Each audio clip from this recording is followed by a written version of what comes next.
I wasn't seeking any knowledge. But you know what? Knowledge kept coming and finding me. One of the most amazing places that I was getting dawah from was from Somalian taxi drivers. In London, the majority of taxi drivers in North London are Somalis. And may Allah be pleased with them, because they are the secret army of Islam. Right now, as I'm speaking to you, somewhere in the world, a non-Muslim man or woman is getting into a taxi cab, and the Somalian taxi driver is sharing a hadith of the Prophet sallallahu alaihi wasallam, and that person is being filled with curiosity at least, and possibly even love for Islam. So I would get into these taxi cabs and I would say Salam Alaikum because I'd been to Palestine, and the driver would always be interested. You speak a bit of Arabic. Oh, you know a bit of Islam. And then they would say, as the Prophet said to his wife Aisha, da da da da da. And they would give me a hadith or a surah from the Quran.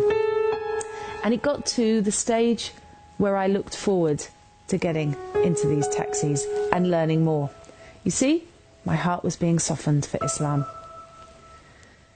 Of course, each of us must have a relationship with the Quran. And I did open the Quran before I came to Islam, but only once. I was given a Quran on the streets of Al-Quds, Jerusalem, by a young Palestinian man I'd never met before and I'd never see again. He said, "This is a gift to you from the people of Palestine. Don't forget us when you leave us." When I got home, I opened the Quran. I washed my hands. I didn't know about wudu, but I opened the Quran and I thought, I like the Muslims. They're good people. Let me find out what their book says. But Al-Fatiha seemed strange to me.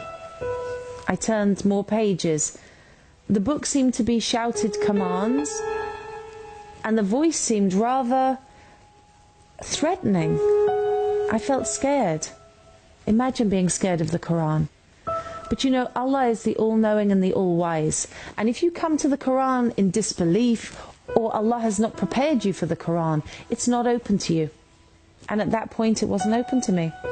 It was literally a closed book. I shut the Quran and I put it on a top shelf out of respect. And I never opened it again until after I'd said my Shahada. Can you imagine?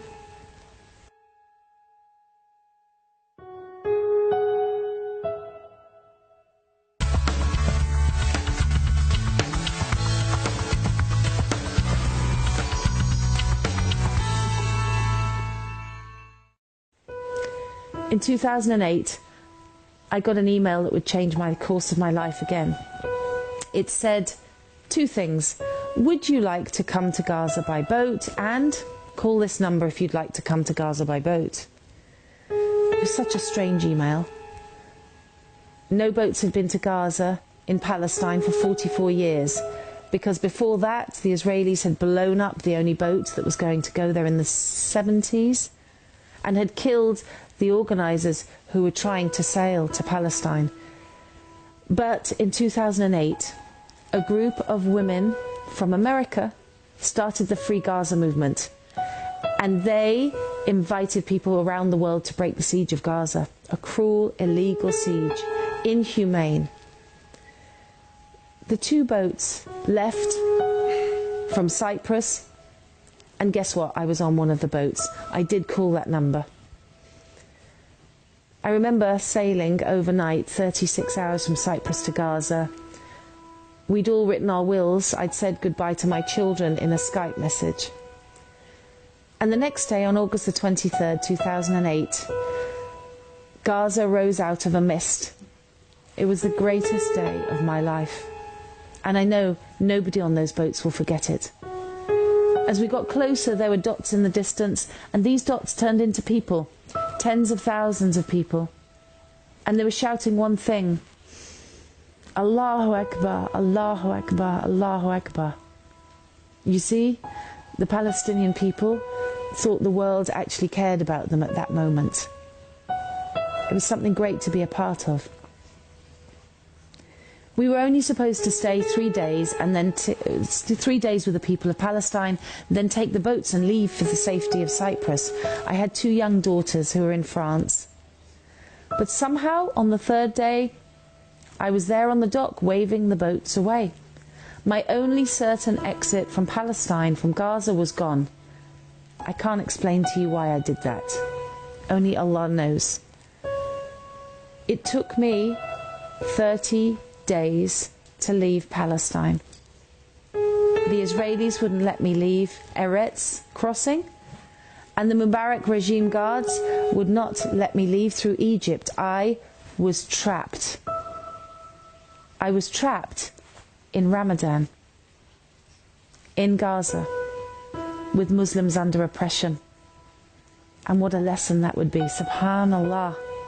I thank Allah every day for that opportunity to be with the greatest Muslims of the Ummah today, the people who can teach us all the meaning of Alhamdulillah, the meaning of Al-Fatiha. That's in Gaza right now.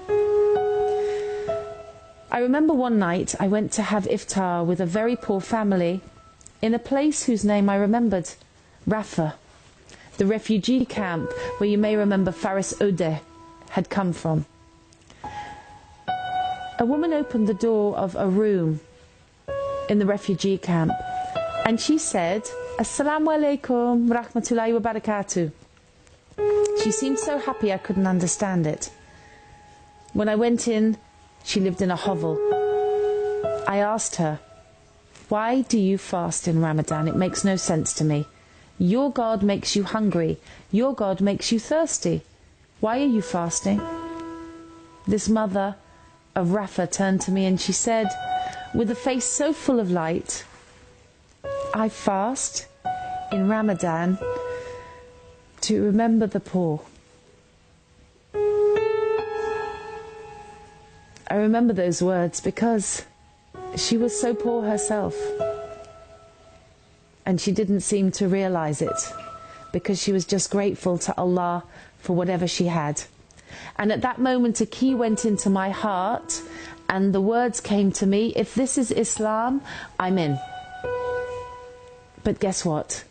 Allah calls us the insan, and the minute I left that refugee camp, I forgot the feeling. But here's the miracle. In the intervening years, Allah subhanahu wa ta'ala never forgot me.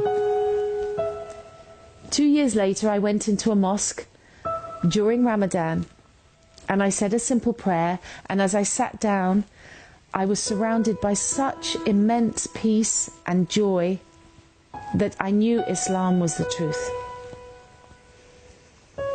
7 days later, in London, I went into another mosque and I said the words, La ilaha illallah Muhammad Rasulullah, and I became a Muslim.